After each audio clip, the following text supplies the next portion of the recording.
Hello everyone, this is cinema Shakib এবং আজকে আমরা কথা বলবো ঈদে মুক্তিপ্রাপ্ত সিনেমা এশা মার্ডার নিয়ে। সানি সানোয়ার পরিচালিত এবং হাসনাত বিন মতিন এবং সানি সানোয়ারের লিখিত চিত্রনাট্য এই সিনেমাতে অভিনয় করেছেন আজমির হক বাঁধন, পূজা ক্রুজ, শরীফ সিরাজ, ফারুক আহমেদ এবং আরো অনেকে। সিনেমা গল্পে একটু চলে যাই। গল্পে আমরা দেখতে পারবো এএসপি লীনা চরিত্রে অভিনয়কারী অর্থাৎ আজমির হক বাঁধন তার পোস্টিং হয় এবং তিনি এমন একটি জায়গায় আসেন যেই জায়গার সাথে তার একটি বিশেষ স্মৃতি জড়িয়ে রয়েছে ছোটবেলার, এবং সেই জায়গায় এসেই তিনি একটি খুনের ইনভেস্টিগেশনে জড়িয়ে যান। একটি মেয়েকে খুন করা হয়েছে, আমরা দেখতে পারি ট্রেলারে সেটা স্পষ্ট থাকে, এবং প্রায় 6 দিন আগে মেয়েটাকে খুন করা হয়েছে। কে সেই খুনি এবং খুনি কেন খুন করার পরে মেয়েটির মাথা কেটে নিয়ে যায় এবং কেন তার এত প্রতিহিংসা, সেই খুনিকে আসলে শেষ পর্যন্ত এএসপি লীনা বের করতে পারবেন কিনা এবং এই খুনের সাথে আরও পূর্বের অন্যান্য খুনের কোনো যোগসূত্র রয়েছে কিনা তা নিয়ে গিয়েছে এশা মার্ডার সিনেমার গল্প। সত্যি কথা যদি বলতে চাই, এশা মার্ডার সিনেমাটা নিয়ে আমার খুব একটা আশা ছিল না, কারণ সিনেমাটি গত বছর আসার কথা ছিল এবং এটার ঘোষণা বা টিজার খুব সম্ভবত দেখেছিলাম তারও আগে। একটা সিনেমা যখন আসতে দেরি করে এবং ডিউ ডেটে যখন সিনেমাটা রিলিজ না পায়, তখন স্বাভাবিকভাবেই সিনেমার প্রতি দর্শকের আগ্রহটা খুব একটা থাকে না বা কমে যায়। আমারও সেই অবস্থা হয়েছিল, কিন্তু সিনেমাটা দেখে আমি বেশ সারপ্রাইজড এবং এই ঈদের আমার কাছে মনে হয় অন্যতম সেরা একটা সিনেমা। আর আমি যদি ইনভেস্টিগেটিভ থ্রিলারের কথা বলি, তাহলে আমার কাছে মনে হয় যে বাংলাদেশে নির্মিত অন্যতম সেরা একটা সিনেমা। এবং বললে হয়তো বাড়িয়ে বলা হবে, তারপর আমি বলতে চাই, অনেক হয়তো একমত হবেন না, তারপরেও আমি বলতে চাই এই সিনেমাটি দেখার সময় আমি একটা মালায়ালাম ভাষার থ্রিলার দেখার ফিল পেয়েছি, যেটা আসলে খুব রেয়ারলি সম্ভব। সিনেমাটা যে সেটিং, ছোট শহরে যেটা দেখানো হয়েছে, ছোট শহরে একটা খুন যখন হয় বা খুনের আগে একটা মেয়ের সাথে কিরকম ব্যবহার করা হয়, একটা মেয়ে একটা লোকালিটিতে যখন বাস করে, সেটা ডাক্তারি পড়ুয়া মেয়ে হোক, সে কি কি ধরনের নির্যাতনের মধ্য দিয়ে যায়, সামাজিকভাবে কতটা হেনস্থার শিকার হয়, তার বয়স যতটা কম হোক বা বেশি হোক, একটা মেয়ে কিশোরী অবস্থা থেকে শুরু করে যুবতী পর্যায়ে যাওয়া পর্যন্ত কি কি অবস্টাকল তাকে আসলে হ্যান্ডেল করতে হয়, সেই ব্যাপার স্যাপারগুলো এই সিনেমাতে দেখানো হয়েছে এবং যেটা কিন্তু খুবই রিলেভেন্ট, বিশেষ করে এই উপমহাদেশে। এবং সেই জায়গায় আমার কাছে মনে হয় যে নবাগত চরিত্রে এবং প্রথম সিনেমা হিসেবে পূজা ক্রুজ বেশ ভালোই অভিনয় করেছেন, বেশ সাবলীল তিনি ছিলেন। শরীফ সিরাজ তো বরাবর যেরকম করেন সেরকম করেনি, তবে আমার কাছে মনে হয় যে এই সিনেমাতে সবচেয়ে ভালো অভিনয় করেছেন নিঃসন্দেহে আজমির হক বাঁধন, এবং রেহানা মারিয়াম নূরের প্রায় 3 বছর পর আমরা এই সিনেমাতে তাকে দেখতে পাচ্ছি, এবং এখানেও তার চরিত্রটা অনেকটা প্রতিবাদী ক্যারেক্টার। এবং আমাদের এখানে তো আসলে যেসব কপ থ্রিলার হয় সেগুলো তো আসলে পুরুষ প্রধান চরিত্র হয়, কিন্তু সানি সানোয়ার যে রিস্কটা নিয়েছেন এবং সেই রিস্কে যে তিনি আসলে সফল, সেটা প্রমাণ করেছেন আজমির হক বাঁধন, কারণ একটি নারী কপ থ্রিলারে তিনি কিন্তু বেশ ভালো মতোই উতরে গিয়েছেন। এবং এই ধরনের জনরায় কিন্তু আমাদের আরও কাজ করা উচিত, এবং এই ধরনের জনরায় কাজ করার সাহস বাকিরা যে পাবেন, সেটা আমার কাছে মনে হয় যে আজমির হক বাঁধনকে দেখলে আপনি বুঝতে পারবেন খুব স্লোলি আসলে এগিয়েছে, গল্পের গতিটা খুব স্লো, এবং এই স্লোটা অ্যাজ অ্যান অডিয়েন্স আমার খুব একটা খারাপ লাগেনি, কারণ আমি এই ধরনের স্লো বার্ন দেখে অভ্যস্ত। যারা খুব দ্রুত কিছু দেখতে চান, যারা খুব ফটাফট কিছু দেখতে চান, তাদের আমার কাছে মনে হয় যে এই সিনেমাটা খুব একটা ভালো লাগবে না, বা তাদের কাছে মনে হবে যে দ্রুত কেন হচ্ছে না। তবে এই জায়গায় আমি বলতে চাই এই গল্পটা স্লোতে আগানোর কারণ আছে, কারণ গল্পটাই সেরকম, এবং যেভাবে আস্তে আস্তে একটা করে সূত্র ছাড়া হয়েছে বা সুতো ছাড়া হয়েছে, সেটা আমার কাছে দর্শক হিসেবে খুবই ভালো লেগেছে। আজমির হক বাঁধনের এত প্রশংসা এই জন্যই করছি, কারণ এই ক্যারেক্টারটিকে হ্যাঁ বলতে কিন্তু অনেক সাহসের আসলে প্রয়োজন হয়। অনেকে হয়তো করবেন না যে সিনেমাটা কেমন চলবে কি চলবে না, বা এই ধরনের ক্যারেক্টার তো দর্শক আগে দেখেননি, কিন্তু আমার কাছে মনে হয় না তিনি খুব একটা এরকম ভেবেছেন। তিনি চ্যালেঞ্জ নিয়েছেন আমার কাছে মনে হয়, এবং দিন শেষে চ্যালেঞ্জে উতরে গিয়েছেন। একজন লেডি অফিসারের ব্যক্তিগত জীবনে যে ধরনের সমস্যাগুলো যায়, দায়িত্ব এবং পরিবার ব্যালেন্স করতে গিয়ে যেসব চ্যালেঞ্জে তিনি মুখোমুখি হন, সেগুলো কিন্তু সিনেমাতে মোটামুটি উঠে এসেছে। আরেকটা ব্যাপার না বললেই নয়, আপনি ঘুণাক্ষরেও কল্পনা করতে পারবেন না যে এই সিনেমাতে কিলারটি আসলে কে আসলে খুনি, এবং সেটাই আমার কাছে মনে হয় সিনেমা অন্যতম একটা বড় একটা প্লাস পয়েন্ট, সেটা আপনাকে চমকে দেবে। একটা থ্রিলার সিনেমায় কিন্তু একটা অপ্রত্যাশিত টুইস্ট খুবই দরকার, এবং সিনেমার একদম শেষে ঠিক সেরকম একটা টুইস্ট আছে, এবং সেই টুইস্টে যখন রিভিল হবে তখন আপনি বুঝতে পারবেন এই সিনেমার নাম কেন এশা মার্ডার কর্মফল।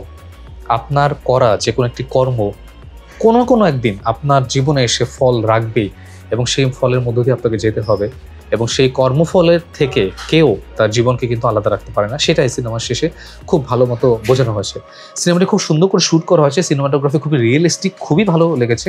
ট্রেলারেই দেখতে পারবেন একটা সিন আছে যেখানে একটা কাঁচ 3 টুকরা হয়ে ভেঙে যায় এবং সেখানে আজমির হক বাঁধনের চেহারা দেখা যায়। তখন আমি বুঝেছিলাম যে সিনেমাটা ভিন্ন কিছু অফার করতে যাচ্ছে, এবং যেটা আমার কাছে ভালো লেগেছে।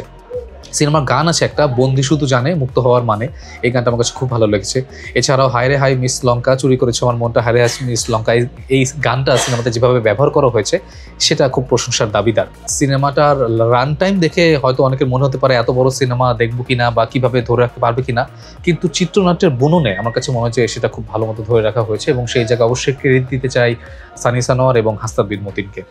এবং সিনেমা শেষ হওয়ার পরেও সিনেমার একটা রেশ থেকে যাবে আপনার মনে, সেটা আমার কাছে মনে হয় এই সিনেমার অন্যতম সার্থকতা। এছাড়াও বিভিন্ন চরিত্রে যেসব অভিনেত্রীকে নেওয়া হয়েছে তারা মোটামুটি নতুন বা তারা খুব একটা অভিনয় করেন না, এই জায়গায় অনেকের আফসোস থাকতে পারে বা অনেকে বলতে পারেন যে এই জায়গায় হয়তো কোনো পরিচিত মুখ নিলে হয়তো আরো বেশি ভালো লাগতো। তবে এই জায়গা থেকে আমার ভালো লেগেছে, কারণ পরিচিত মুখ দেখতে দেখতে আমরা কিন্তু অনেকটা ক্লান্ত, হয়তো সেটা অনেক বেশি দর্শককে আরো বেশি পুল করতো। তবে নতুনদের তো সুযোগ দিতে হবে, এই যে নতুনদের সুযোগ দেওয়া হয়েছে এবং তাদের কাছ থেকে যেই চমৎকার পারফরমেন্স বের করে আনা হচ্ছে, এটাও কিন্তু আমার কাছে মনে হয় খুব দরকার। এবং এই জায়গাটায় আমি এই সিনেমার টিমকে অ্যাপ্রিসিয়েট করি। এই সিনেমাটা আমার সবচেয়ে যেটা বেশি ভালো লেগেছে যে আমাদের এখানে তো এমনি ইনভেস্টিগেটিভ থ্রিলার কম হয় এবং সেই জায়গায় এটা কিন্তু নতুন একটা সংযোজন। এবং এই সিনেমাতে ইনভেস্টিগেটিভ যে পার্টটা, যে ইনভেস্টিগেশন, সেটাকে খুব বিস্তারিতভাবে দেখানো যায়, খুব স্লোলি সুন্দর করে পরতে পরতে একদম পেঁয়াজের ভাজের মতো করে এটা খোলা হয়েছে এবং এটাই আমার কাছে মনে হয় সিনেমার খুব বেস্ট একটা জায়গা। এই সিনেমা বিশেষ একটি চরিত্রে অভিনয় করেছেন সুমিত সেনগুপ্ত এবং তিনি আজমি হক বাঁধনের স্বামী চরিত্রে অভিনয় করেন এবং তাকে নিয়ে আমার একটা অভিযোগ আছে। তিনি অভিনেতা ভালো, অভিযোগটা আসলে তাকে নিয়ে না, সিনেমার পরিচালক এবং চিত্রনাট্যকার যিনি তাদেরকে নিয়ে। সুমিত সেনগুপ্তকে আমি আরেকটু বেশি দেখতে চেয়েছিলাম এবং তার যে ক্যারেক্টার, একজন ডেডিকেটেড স্বামী হিসেবে, একজন সার্জন হিসেবে তিনি সিনেমাতে সার্জনের রোল প্লে করছেন, তাকে আরও অনেক বেশি সময় দেখানো উচিত ছিল বলে আমি মনে করি।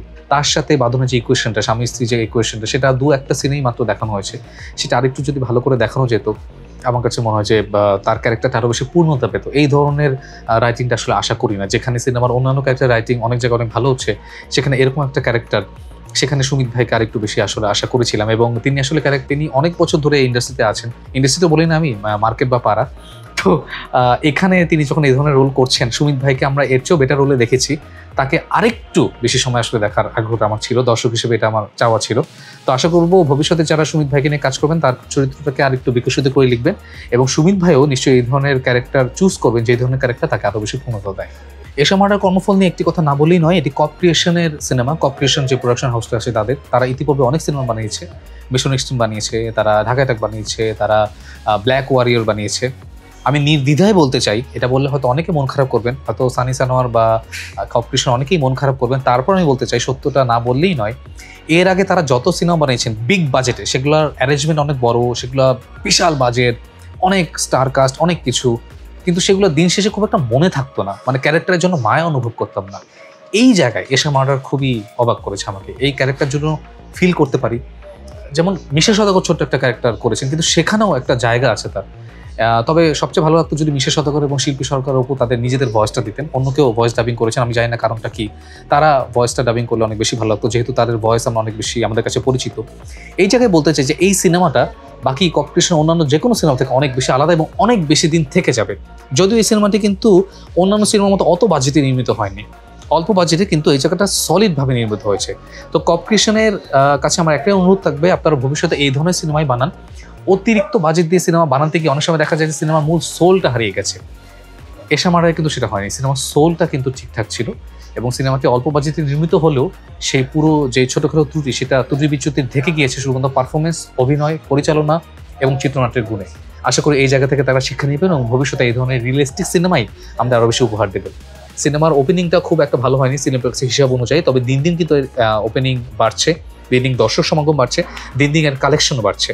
তো আমি আশা করবো এটি হল থেকে নেমে যাওয়ার আগেই বা ওটিতে আসার আগেই আপনি সিনেমাটি হলে গিয়ে দেখবেন, কারণ এই ধরনের সিনেমাকে আমরা যদি দর্শক হিসেবে হলে গিয়ে না দেখে, অ্যাপ্রিসিয়েট না করি, ফেসবুকে এসে 2-4টি কথাবার্তা না বলি, আমার কাছে মনে হয় সেই ক্ষেত্রে এই ধরনের সিনেমা তৈরি হওয়া বন্ধ হয়ে যাবে এবং দিন শেষে সেটা কিন্তু আমাদের জন্য ভালো হবে না। কারণ একটি দেশে একটা ফিল্ম ইন্ডাস্ট্রি যদি নারিশ করতে চায়, সেখানে কিন্তু সব ধরনের সিনেমাই দরকার, বিশেষ করে এসা মার্ডার কর্মফলের মতো সিনেমা খুবই দরকার। তো এই ছিল এসা মার্ডার নিয়ে আমার মন্তব্য। আপনি চাইলে আপনার মন্তব্য জানতে পারেন। আমার ভিডিওটি যদি ভালো লেগে থাকে কি করতে হয় আপনি জানেন, লাইক, কমেন্ট, শেয়ার এবং সাবস্ক্রাইব করে জানিয়ে দিন। সবাইকে ধন্যবাদ।